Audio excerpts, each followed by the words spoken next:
자, 이번에는 목회자 재교육에 대해서 말씀을 드리겠습니다. 우리 지난 총회 때 한 3년 전인가요? 목회자 재교육안이 통과가 되어서 현재 헌법위원회에 올라와서 법안 수정 중에 있습니다. 거기에서 통과된 목회자 재교육은 학점은행 형식으로 통과가 되었고요.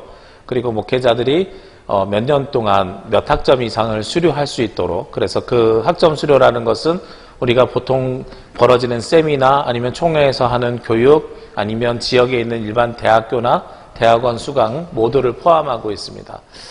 그런데 개인적인 생각으로는 이러한 목회자 재교육도 굉장히 중요하지만 현장에 있는 목사님들의 수요에 따라서 목회자 재교육이 저는 필요하다고 생각을 합니다. 그래서 저는 목회자 재교육이 세 가지 트랙으로 갔으면 좋겠다고 생각을 하는데, 첫 번째는 신학교육을 위한 재교육입니다. 신학교육을 위한 재교육은 주로 학교에서 감당하는 것이 맞다고 생각을 하고, 그리고 신학교육을 위한 재교육은 목회를 하고 10년 혹은 15년 정도 지난 사람들이 다시 현재 새롭게 등장한 신학이라든지 아니면 신학에 대한 깊이를 연구하고 싶어서 현장에서 다시 들어가는 신학교육이라고 생각합니다. 여기에 대한 방안이 첫 번째 필요할 것 같고요. 두 번째는 필요에 의한 재교육입니다. 예를 들어드리면 2017년에 종교인 납세가 시행이 되면서 재교육을 받아야 됐었습니다. 그리고 요즘은 성폭력 예방교육 같은 것을 받아야 됩니다.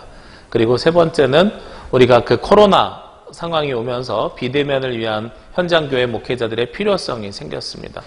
그래서 이런 것들은 우리가 상황이 변하고 그리고 사회적 변화에 따라서 필요한 재교육입니다. 그래서 저는 이런 재교육도 꼭 필요하다고 생각을 합니다. 그래서 두 번째 트랙은 세상의 변화에 따라서 목회 필수 요소들을 우리가 재교육 받아서 스스로를 업그레이드하고 현대 상황에 맞춰갈 수 있도록 목회자들에게 필요한 교육을 제공해야 된다고 생각합니다. 첫 번째는 신학에 대한 재교육이면 두 번째는 사회적 변화에 대한 재교육인 것이죠. 마지막으로 세 번째 우리가 목회자들을 향해서 해야 되는 재교육은 전문성 교육이라고 생각을 합니다.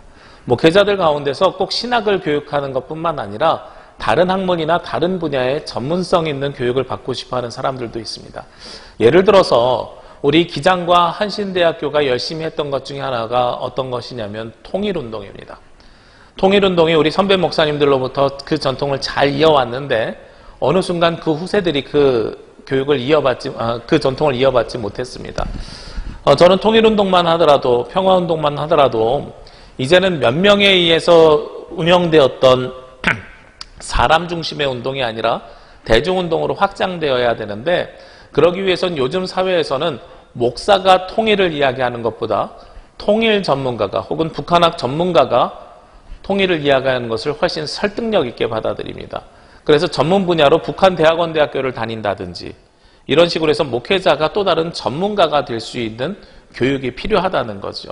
이것은 우리가 직접 하는 교육이 아니라 이 세 번째 교육은 지원하는 개념의 교육 지원을 이야기하는 것입니다. 이것은 꼭 북한학뿐만 아니라 평화학이라든지 아니면 세상에서 필요한 여러 가지 학문들을 우리가 다룰 수 있다고 생각하고 목회자가 그 분야의 전문가들이 생겨나야 됩니다. 그래야 기장이 세상의 변화에 발맞춰 갈 수 있고, 그리고 이제 세상에서 요구하는 전문성도 담보해 갈 수 있다고 생각합니다. 자랑스러운 기장교회 새 시대를 열어가요.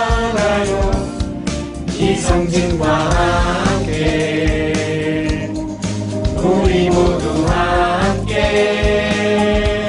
이성과 진심, 이성진의 마음, 일하는 종목 기호 1번 이성진입니다.